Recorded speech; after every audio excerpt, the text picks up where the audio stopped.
मुळातच आपण ज्या क्रायटेरियामध्ये बसायचो, जर तुम्ही अभ्यास केला तर आपल्याला त्या क्रायटेरियामध्ये फक्त 15,000 ते 17,000 रुपये मिळायचे. पहिल्यांदा कोकणाला 22,000 रुपये मिळाले पर हेक्टर. ही फक्त विम्याची रक्कम जी वाढवण्यात आली आहे ती रक्कम आहे. साहेबांचं भाषण जर आपण व्यवस्थित ऐकलं असेल, सन्मान्य फडणवीस साहेबांचं, अजून काय मदत ते जाहीर करणार आहेत, पण ते मापदंड काय आहेत, जिल्हा प्रशासनाकडून वरती त्यांना जी काही इन्फॉर्मेशन जाते, माहिती जाते, त्या आधारावर पुढची मदत ते जाहीर करणार आहे. आपलं जेवढं क्षेत्र आहे आणि जेवढे आपले महसूल सर्कल आहेत त्यापैकी 80% ह्या विम्याची रकमेतून आपण ती कव्हर करतोय.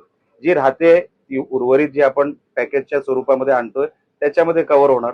राजू शेट्टी साहेबांना ह्याच्यामधला कुठला विषय कळला नसेल तर मी लिहून पाठवतो त्यांना, किंवा मी त्यांच्याशी फोनवर बोलतो.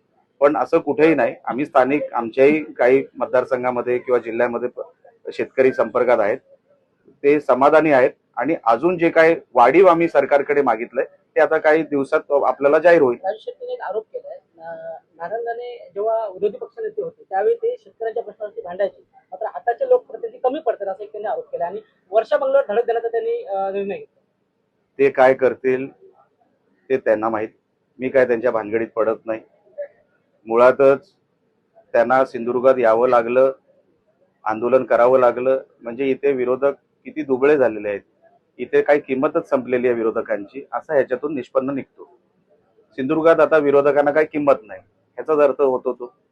आता राजू शेट्टी ह्याच्यावरती काय स्टँड घेत आहेत हे त्यांना माहीत. मी त्यांच्या स्टँडवर मी काय बोलू इच्छित नाही. ते जेव्हा करतील, काय बोलतील, त्याच्यावरती बघू ते काय करतायत ते. पण जे ते सांगतायत ते खोटं आहे.